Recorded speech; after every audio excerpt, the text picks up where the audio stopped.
Mr. President, we so appreciate you giving us an hour of your time. I want to start by addressing the elephant in the room, sir. A lot of people did not think it was appropriate for you to be here today. You have pushed false claims about some of your rivals, from Nikki Haley to former President Barack Obama, saying that they were not born in the United States, which is not true. You have told 4 congresswomen of color who were American citizens to go back to where they came from. You have used words like animal and rabbit to describe black district attorneys.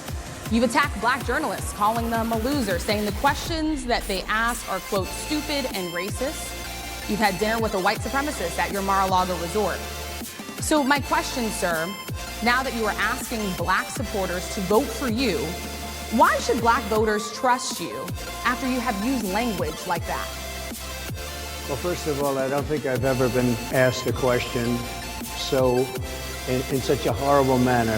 First question. You don't even say, hello, how are you?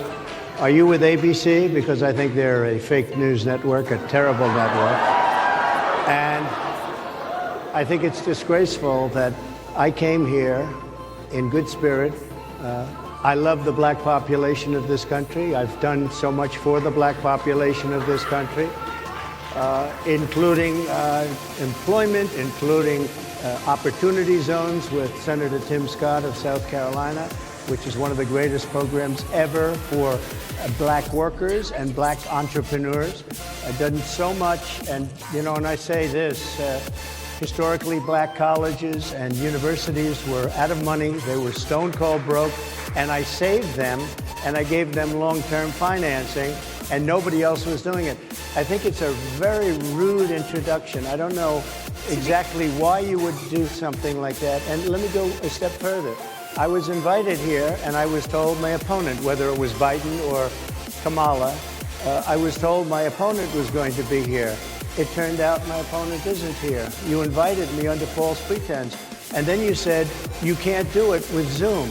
Well, where's Zoom? She's going to do it with Zoom, and she's not coming.